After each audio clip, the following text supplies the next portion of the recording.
어젯밤 대구 농수산물 도매시장에서 큰 불이 나 3시간 반 만에 꺼졌습니다. 인명피해는 없었지만 점포 69곳이 잿더미가 됐습니다. 불은 강한 바람을 타고 급속히 번진 것으로 전해집니다. 현대차가 미국 조지아주에서 전기차 전용 공장 기공식을 열었습니다. 조 바이든 미국 대통령은 미국 경제에 큰 도움이 될 것이라면서도 현대차가 인플레이션 감축법의 수혜 대상에서 제외된 문제에 대해선 언급하지 않았습니다. 감사원이 최근 전현희 국민권익위원장을 검찰에 수사 요청한 것으로 확인됐습니다. 감사원은 권익위가 지난 2000년 추미애 전 법무부 장관 아들의 병역 특혜 의혹에 대한 유권 해석을 내리는 과정에 전 위원장이 부적절하게 개입한 것으로 보고 있습니다. 오늘 아침 출근길도 제법 쌀쌀하겠습니다. 하지만 낮부터는 평년 기온을 회복하며 온화한 가을 날씨를 보이겠습니다. 서울이 18도, 대구 19도, 광주는 20도까지 올라 어제보다 2, 3도가량 높겠습니다.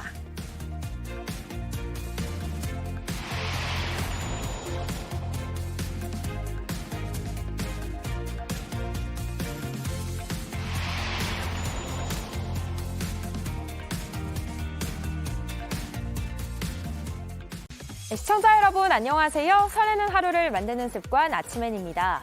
자, 오늘 준비된 소식들 먼저 짧게 짚어보겠습니다. 유미애 기자, 아침엔 월드 소식들 간단하게 소개해 주시죠. 네, 시진핑 주석의 3연임 이후 미국에 상장된 5대 중국 기업의 시가총액이 하루 새 75조 원 넘게 증발했다는 소식을 먼저 전해드립니다. 또 전 세계를 주름잡는 인도계, 그러니까 영국의 수뎁 총리 외에도 미국의 카멀라 해리스 부통령이 또 인도계인데요. 전 세계 인도계 전성시대를 준비했습니다. 네, 궁금한 소식들 잠시 후에 자세하게 들어보기로 하고요. 이도성 기자, 오늘 아침엔에선 어떤 소식이 기다리고 있나요? 네, 그룹 방탄소년단의 멤버 정국이 썼던 모자를 비싼 값에 팔다는 그런 글이 인터넷에 올라 논란이 됐죠. 이 글을 올린 전직 외교부 직원에 대해 경찰이 조사에 나섰습니다. 이 논란이 점점 커지자 경찰에 자수했다고 하는데요. 과연 어떤 처벌을 받게 될까요? 어젯밤 서울 한 지하철역 인근에선 차량이 인도로 돌진해 행인이 숨지는 사고가 났습니다. 사고 당시 모습이 담긴 CCTV를 저희 취재진이 확보했습니다. 사건 사고 소식 모아서 조금 뒤 전해드립니다. 네, 그리고 오늘 아침엔 라이프에서는 최근 깡통 전세 사기가 늘고 있는 상황에서 소중한 전세금 지킬 수 있는 방법, 손이의 금융 유튜버와 알아보겠습니다. 10월 26일 수요일 아침엔 시작합니다.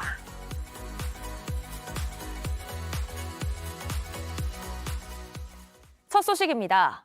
어젯밤 대구 농수산물 도매시장에서 큰 불이 났습니다. 다행히 인명피해는 없었지만 40%의 시장 점포들을 태우고 3시간 반이 지나서야 완전히 꺼졌습니다. 순식간에 삶의 터전을 잃어버린 시장 상인들은 허탈함을 감추지 못했습니다. 강희연 기자가 보도합니다. 쉴 새 없이 뿜어져 나오는 검은 연기가 하늘을 뒤덮습니다. 소방대원들이 계속해서 물줄기를 쏟아붓지만 거센 불길은 잦아들 기미가 없습니다.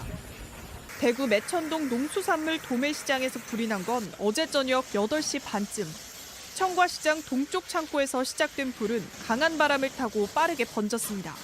최초 발화는 동편에서 시작해서 서편으로 이렇게 넘어왔는 걸로 지금 추정하고 있습니다.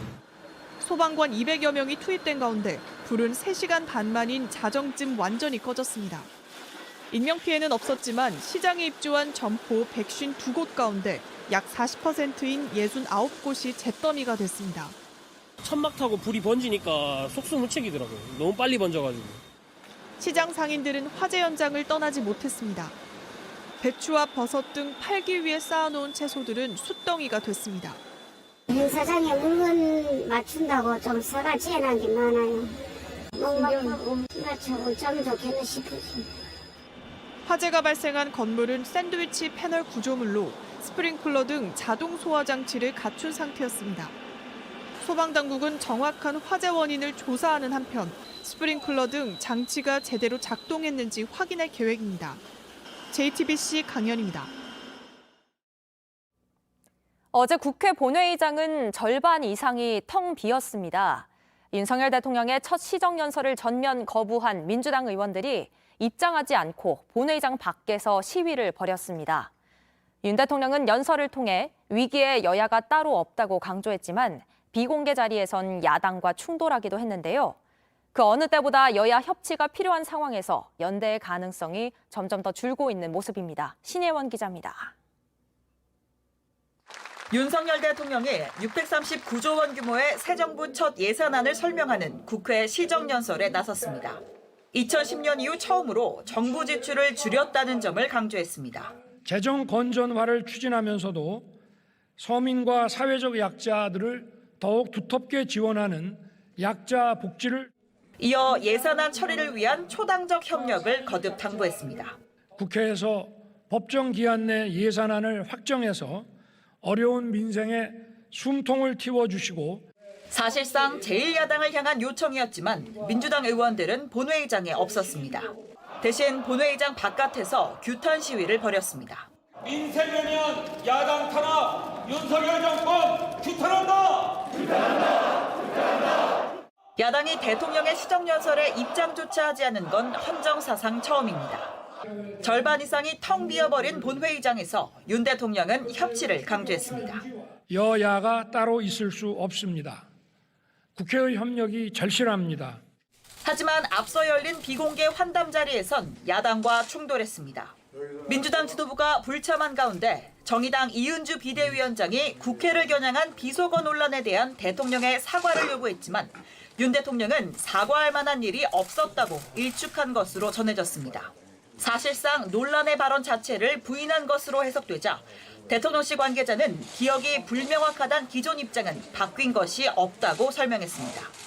연설 도중 윤 대통령은 19차례 박수를 받았지만 모두 여당 의석에서만 나왔습니다. 본회의장을 떠날 때엔 측근 장제원 의원과 귀옛말을 나누기도 했습니다.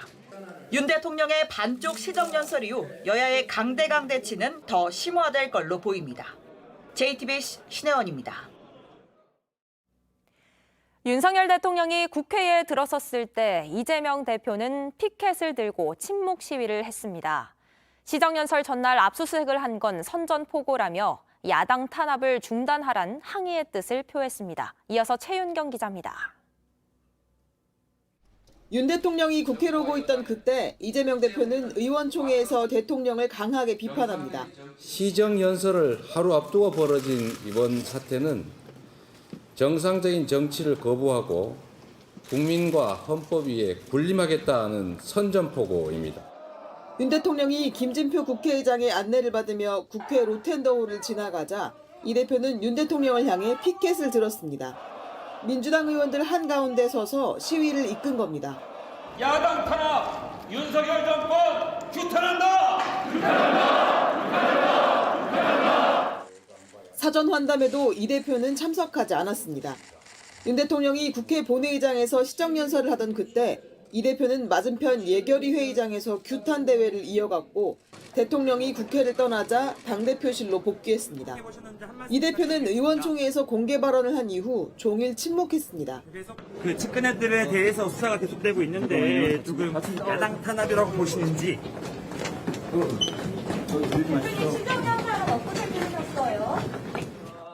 주변 의원들과도 말을 아끼는 모습이었습니다. 이 대표는 윤 대통령이 국회에 있는 동안 침묵하는 것으로 항의 표시를 했고 대통령과 제1야당 대표의 첫 공식 만남은 결국 불발됐습니다. 여당에선 이런 이 대표를 향해 사법 리스크를 덮기 위해 국회의 법상 책무를 버렸다는 비판이 나왔습니다. JTBC 최윤경입니다. 감사원이 최근 검찰에 전현희 국민권익위원장에 대한 수사를 의뢰한 것으로 확인됐습니다. 2년 전 추미애 당시 법무부 장관 아들의 군 복무 특혜 의혹에 대한 검찰 수사와 관련해 권익위가 이해 충돌의 소지가 없다고 판단한 과정에 전 위원장이 부적절하게 개입한 걸로 감사원은 보고 있습니다. 전 위원장은 오늘 반박 기자회견을 열 예정입니다. 이재승 기자의 보도입니다.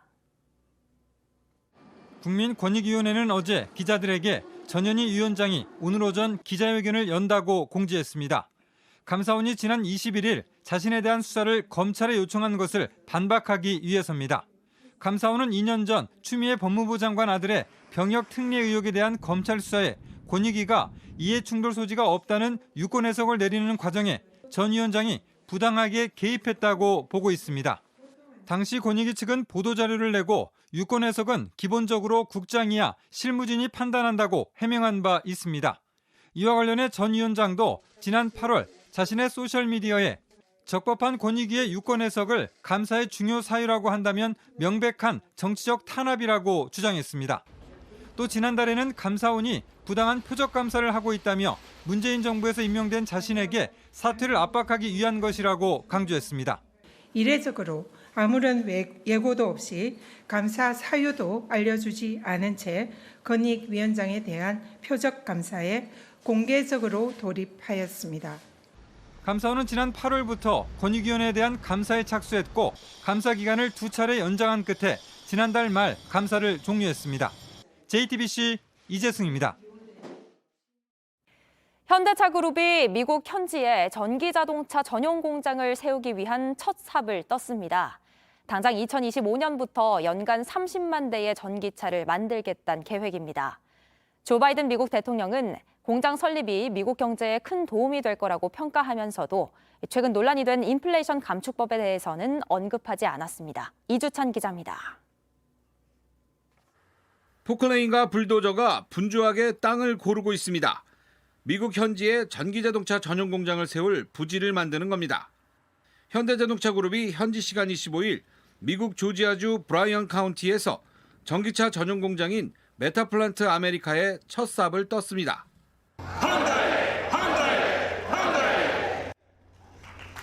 기공식에는 조지아 주지사와 연방상원의원, 미 상무부 부장관 등이 참석했습니다.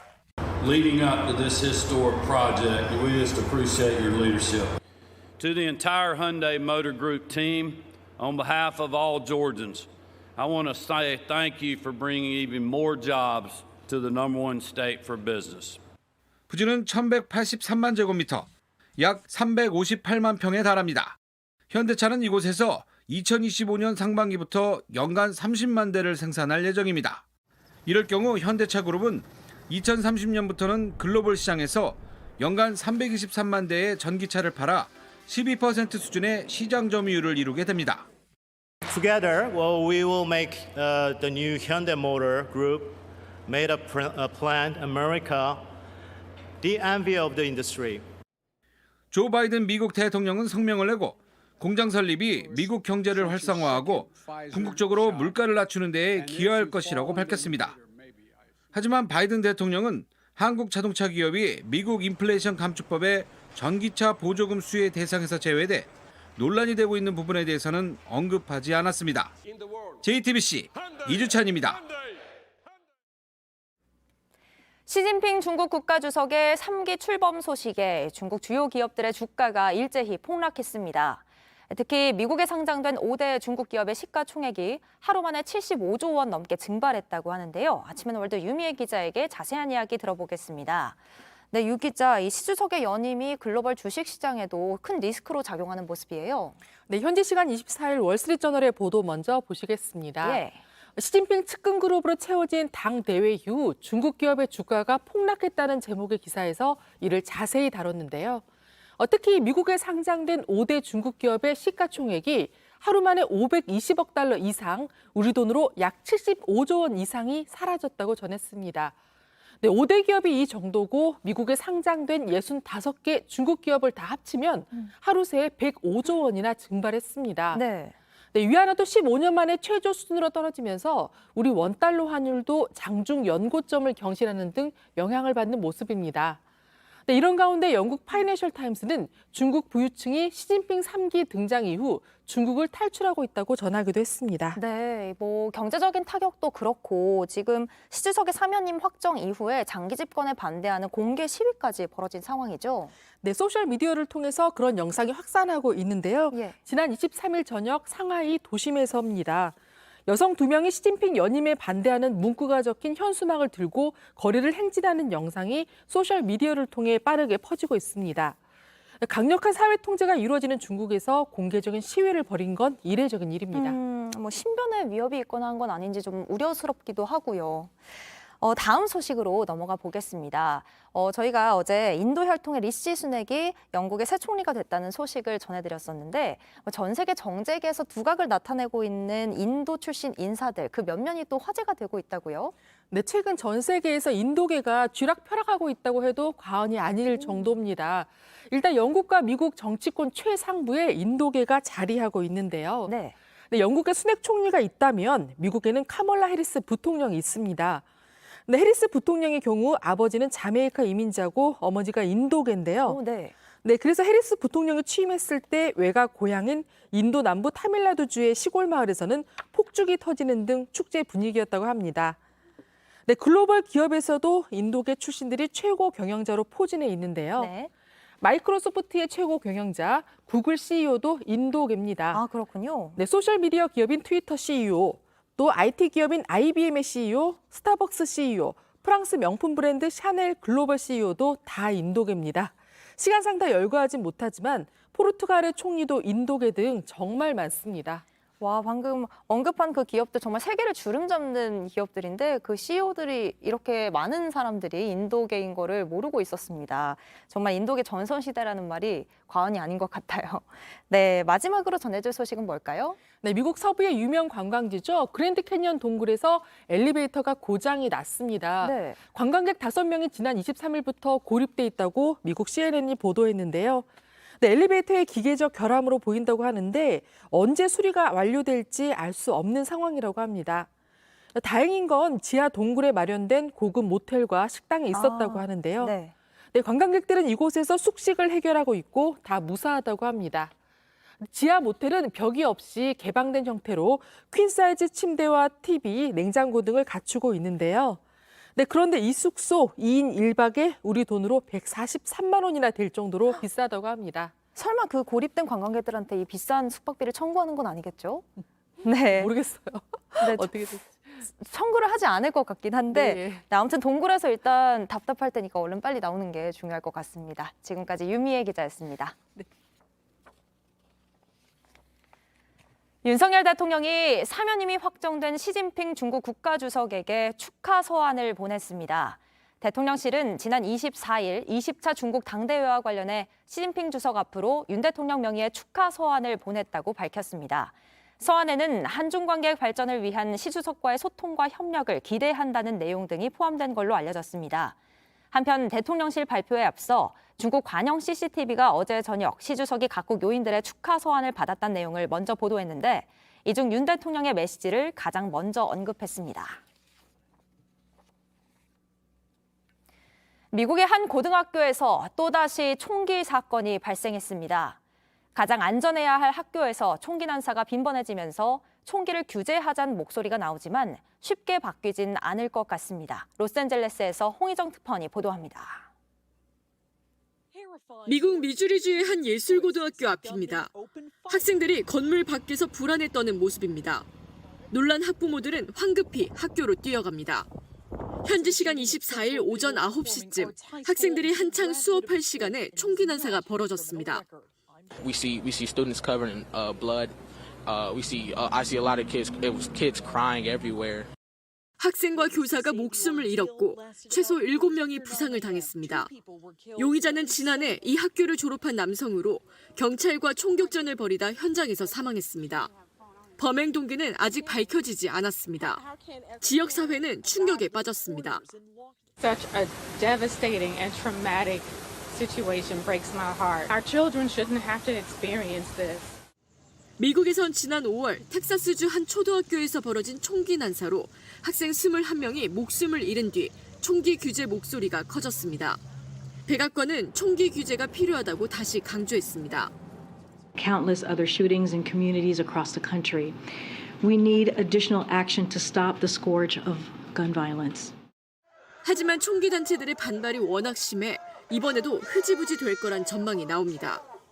로스앤젤레스에서 JTBC 홍희정입니다. 유동규 전 성남도시개발공사 본부장이 어제도 이재명 대표를 언급했습니다. 성남에 있을 땐 당연히 다 이재명 대표의 지시를 받는 거라고 했습니다. JTBC 취재 결과 대선 자금 의혹에 대해 유 전 본부장은 검찰이 묻기도 전에 먼저 돈이 오간 게 있다고 털어놨다고 합니다. 한민용 기자의 보도입니다. 유동규 전 성남도시개발공사 본부장은 민주당 이재명 대표에 대해 더 말할 게 있다는 뜻을 내비쳤습니다. 대선 자금 관련해서 이재명 대표 직접 지시가 있었는지 본부장님께서 몰랐을 리가 없다라고 말씀하신 바가 있으셔서 한 말씀 부탁드리겠습니다. 그 사안은 아니고요. 예, 그 사안은 아닙니다. 그 다른 사안에 대해서 말씀드린 거고요. 취재진과 만나 성남에 있을 땐 당연히 다 이재명 대표 지시를 받았다고 말했습니다. 대장동이나 위례개발 사업과 관련한 의혹은 이재명 당시 성남시장과 무관할 수 없다는 취지의 발언으로 보입니다. 앞서 대선 자금 의혹을 검찰에 진술한 이유를 놓고는 배신감과 비정함을 느꼈다고 말했습니다. 유 전 본부장이 진술을 시작한 건 지난 8일로 대장동 개발 비리 의혹과 관련한 공범 수사 때문에 검찰 조사를 받는 자리였습니다. JTBC 취재 결과 이때 유 전 본부장은 자리에 앉자마자 돈이 오간 게 있다고 먼저 털어놓은 것으로 파악됐습니다. 검찰이 묻지도 않고 본인이 처벌받을 수 있는데도 민주연구원 김용 부원장에게 불법 정치자금을 전달했다고 말했다는 겁니다. 이에 따라 검찰이 수사 중인 위례나 대장동 개발 비리 의혹에서도 유 전 본부장이 그동안 감춰왔던 내용을 말할지 주목됩니다. 한편 이재명 대표와 민주당 등은 유 전 본부장이 검찰의 회유 등으로 진술을 바꿨다고 주장해왔습니다. JTBC 홍민용입니다. 그제 김의겸 민주당 의원이 윤석열 대통령과 한동훈 법무부 장관이 부적절한 술자리를 가졌다는 의혹을 제기했습니다. 그러자 한 장관은 어제 김 의원을 향해 거짓말 면허증이라도 가졌냐며 법적 대응을 예고했습니다. 술자리에 근거라며 내세운 녹취의 당사자도 사실이 아니라며 법적 대응을 하겠다고 밝혔는데요. 민주당 안에서조차 섣부른 문제 제기였다는 비판이 나왔습니다. 송우영 기자입니다. 김의겸 의원은 윤 대통령과 한 장관의 부적절한 술자리 관련 제보를 받았다고 했습니다. 특히 해당 의혹과 관련해 한 인터넷 매체와 협업했다고도 했습니다. 맞습니다. 제가 하고 같이 협업을 한 건 맞습니다. 한 장관은 공모에 해당된다며 책임을 묻겠다고 했습니다. 저를 미행한 스토커로서 지금 수사 중인 그 협업하고 있다는 말씀에 대해서 약간 좀 충격을 받았고요. 공모하신 거가 된다는 거 분명히 해두고 싶습니다. 실제 법적 대응을 예고했습니다. 거짓말로 해코지 해도 되는 면허증이나라도 가진 것처럼 행동하는데요. 꼭 그냥 넘어가 주고 책임을 안 지니까 자기는 그래도 되는 줄 알고 이러는 것 같습니다만. 술자리에 함께 있었다고 지목되며 녹취가 공개된 당사자도 법적 대응을 하겠다고 했습니다. 아니, 일국의 대통령하고 법무부 장관을 내가 무슨 신분인데 주관을 하느냐. 한동훈이라는 사람을 1000m, 1000m에서 본 적이 없습니다. 민주당 내부에서도 사안을 너무 간단하게 본 것 같다, 민망하다 등 역풍을 우려하는 분위기가 읽힙니다. 이에 대해 김의겸 의원은 당당하게 맞서 싸우며 제보 내용이 맞는지 계속 확인해 나가겠다며 입장을 굽히지 않았습니다. JTBC 송우영입니다. 어젯밤 서울의 한 지하철역 인근에서 SUV 차량이 인도로 돌진하는 사고가 났습니다. 자전거를 타고 지나가던 행인이 숨지고 2명이 다쳤다고 하는데요. 자세한 소식 오늘 아침엔 이도성 기자가 전합니다. 네, 이도성 기자, 안타까운 소식인데 이 원인이 밝혀졌을까요? 네, 아직 경찰에서 조사하고 있습니다. 일단은 음주 사고는 아닌 것으로 파악하고 있다고 하는데요. 이 사고가 난 건 어제 저녁 8시쯤이었습니다. 서울 강동구 천호역 인근 도로에서 60대 남성 A씨가 모이던 차량이 한 의류 판매장으로 돌진했는데요. 저희 취재진이 확보한 사고 당시 영상 한번 보면서 다시 설명드리겠습니다. 네, 조용한 의류 매장인데 갑자기 한순간에 아수라장으로 변합니다. 갑자기 차량이 위쪽으로 보면 차량이 매장 안으로 저렇게 밀고 들어온 건데요. 안에 있던 여성은 놀라서 황급히 피하기도 했습니다. 이 차량은 도로를 달리다 앞에 가던 승용차를 들이받고 방향을 틀어 인도로 돌진했던 것으로 파악됐습니다. 이후에도 멈추지 않고 상가까지 들이받았던 건데요. 당시 자전거를 타고 지나가던 60대 여성이 숨지고 승용차에 타고 있던 2명이 다쳐 병원으로 옮겨졌습니다.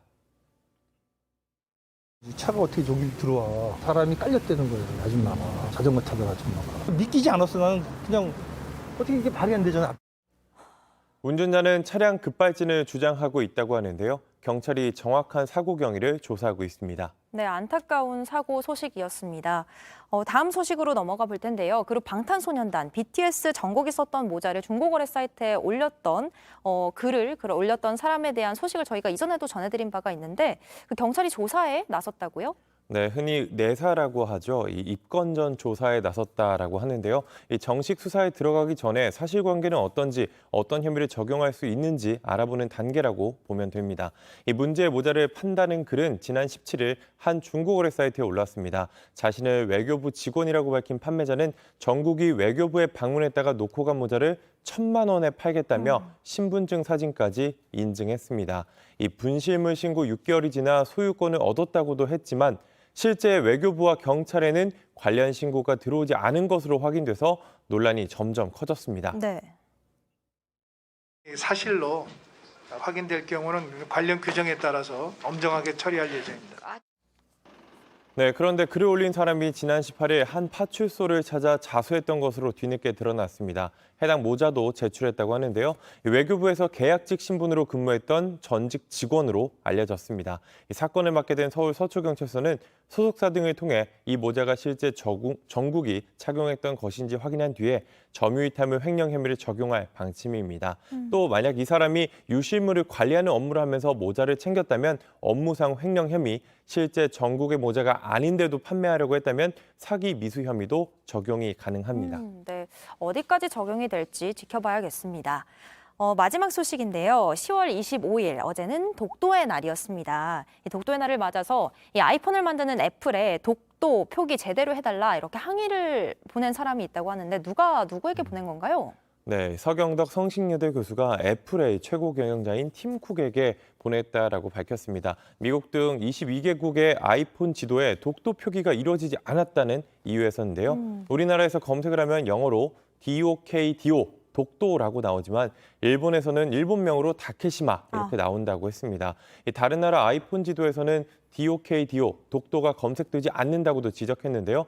글로벌 기업인 애플이 사실과 다른 잘못된 정보를 제공하고 있다면서 신속하게 조처해달라는 내용의 편지를 팀 쿡의 소셜미디어 계정을 통해 전달했다고 밝혔습니다. 이 독도의 날인 10월 25일은 지난 1900년 대한제국 고종 황제가 칙령을 통해 독도를 울릉도의 부속 섬으로 명시한 날인데요. 민간 단체인 독도수호대가 지난 2000년부터 기념해 오고 있습니다. 네, 독도는 명백하게 우리 땅이 맞죠. 팀 쿡이든 애플 측에서든 꼭 반영을 해주면 좋겠습니다. 지금까지 이두성 기자였습니다. 최근 국정감사에서 논란이 된 한국여자프로골프협회 강춘자 대표의 부동산 특혜 논란과 중개권 입찰 문제에 대해 비상대책위원회가 집회를 열고 철저한 조사를 촉구했습니다. 비대위는 협회가 선수들의 LPGA 출전에 징계를 내리고 선수들의 연금을 마련하겠다고 제안한 JTBC를 중개권 입찰에서 탈락시킨 것과 관련해 협회원의 이익을 고려하지 않았다며 강하게 비판했습니다.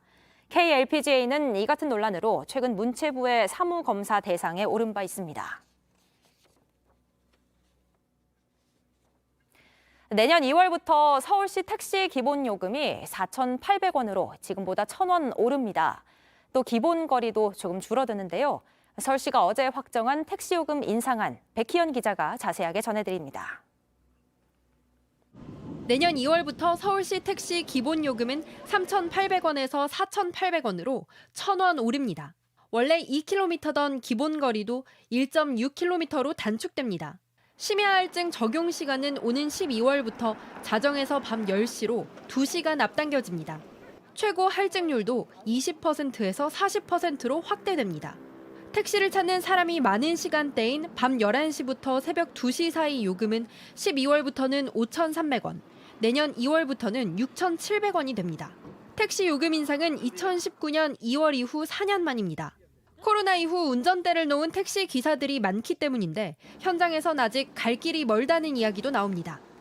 도움은 되는데요. 기대치만큼 되지는 않았거든요. 사실 주행요금이 일본 주행요금의 한 3분의 1 정도까지는 가야 되지 않나.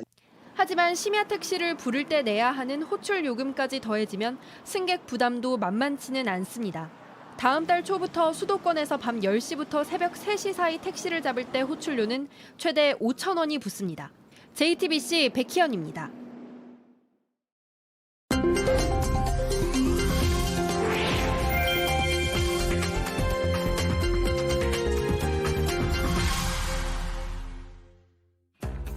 맨몸으로 도심 속 장애물을 주파하는 파르쿠르 선수들이 프랑스 파리에 나타났습니다.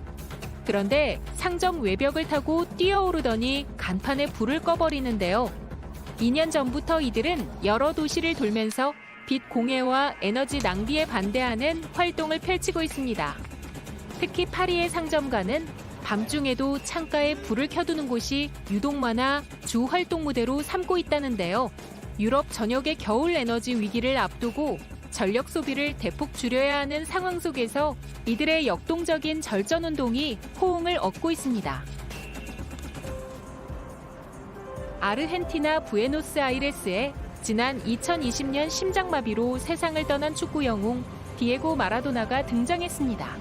8명의 예술가들이 무려 25일간 힘을 합쳐 높이 45m, 폭 40m의 초대형 벽화를 선보인 건데요. 사용된 페인트만 해도 800리터가 넘습니다. 미국에 있는 자유의 여신상과 높이가 비슷해 세계에서 가장 큰 벽화로 인정받았는데요. 전설의 축구 선수 마라도나를 추모하는 마음과 함께 곧 열릴 카타르 월드컵에서 아르헨티나가 우승하길 바라는 마음도 담았다고 하네요. 수리를 받으러 입고한 자동차를 살펴보던 정비사가 뭔가 이상한 것을 발견합니다. 부품을 떼어내더니 카메라에 갖다 대고 인증을 하기 시작하는데요. 프랑스의 한 자동차 업체가 경쟁사에 실력 있는 정비사들을 영입하기 위해 기발한 작전을 펼쳤습니다. 일부러 차량을 수리가 어렵게 만든 뒤 해답이 있는 부품의 채용 공고 내용을 숨겨서 정비소로 보낸 건데요. 마치 트로이 목마를 연상시키는 발상으로 정비사 수백 명을 영입하는데 성공했습니다. 일할 곳이 없다는 목소리와 일할 사람이 없다는 목소리가 동시에 쏟아져 나오고 있는 요즘 정말 기발한 채용 전략이죠? 새로운 브랜드 이미지 구축에도 성과를 거뒀다고 하니 일석이조 아닌가 싶네요. 지금까지 AI가 픽한 세상, 제나가 전해드렸습니다.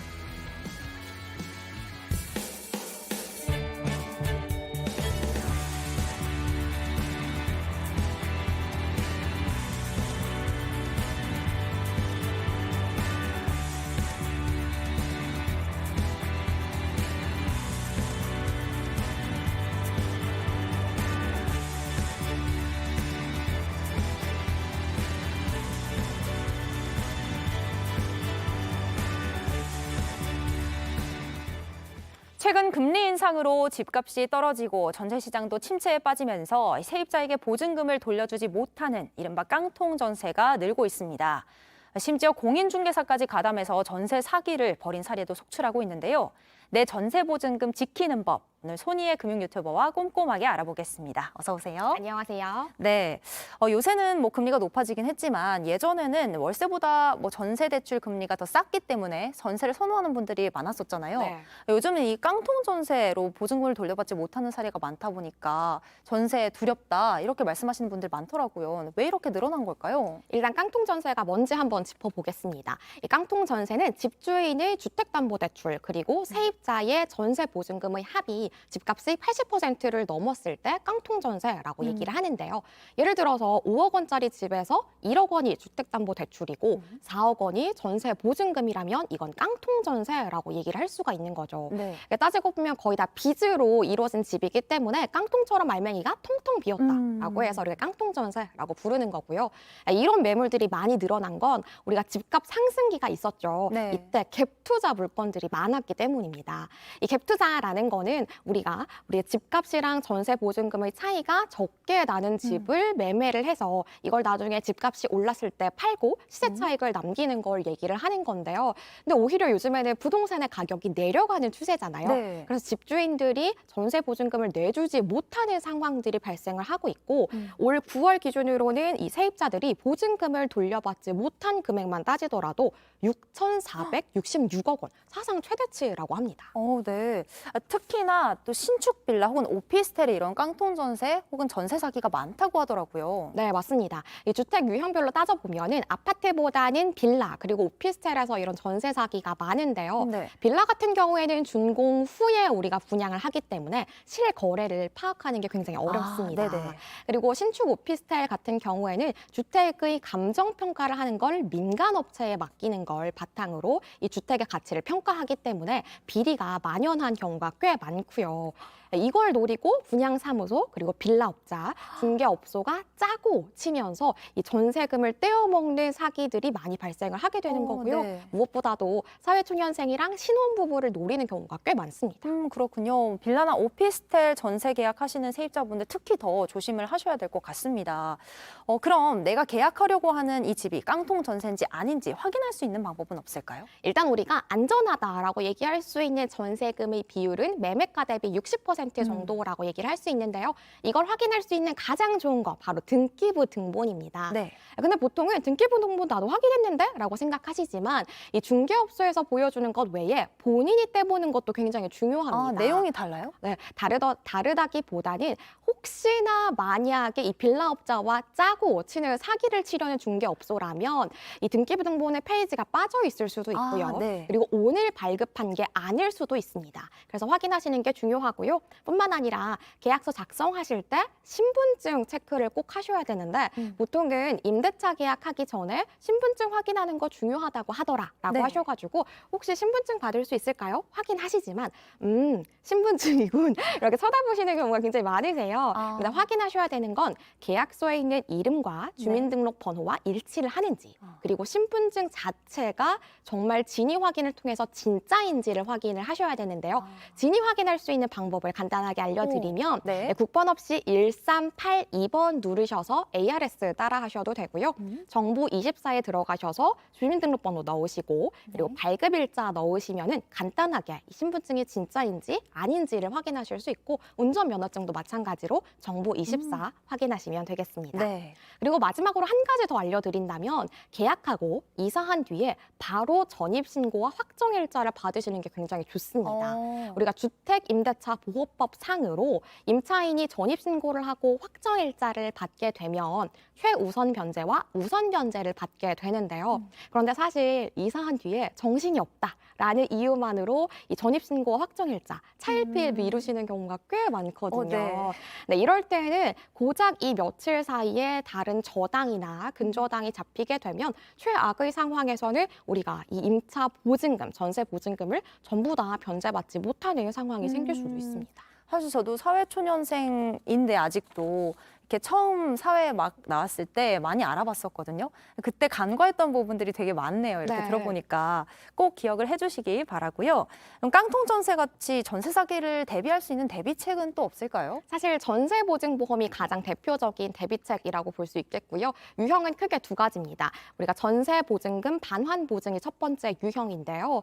우리가 만약에 임차 기간이 끝났는데도 집주인에게 보증금을 돌려받지 못하고 있는 상황이라면 우리가 가입한 보증기관에서 이 전세금을 먼저 내어주고 추후에 해당 기관이 집주인에게 보증금을 돌려받는 방식입니다.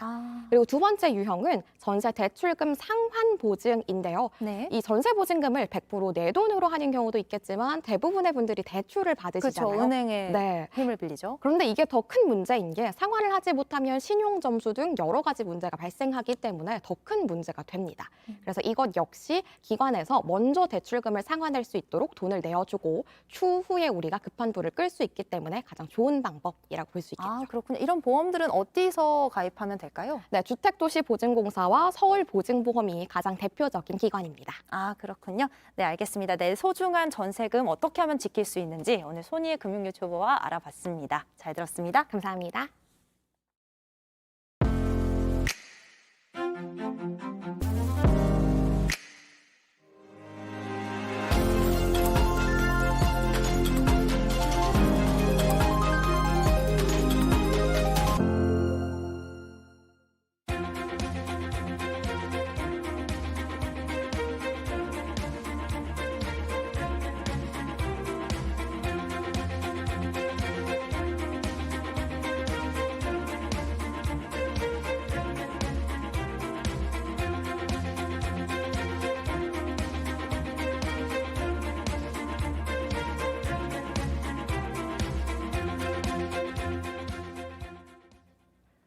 올해 정규직과 비정규직의 임금 격차가 역대 가장 많이 벌어진 것으로 나타났습니다.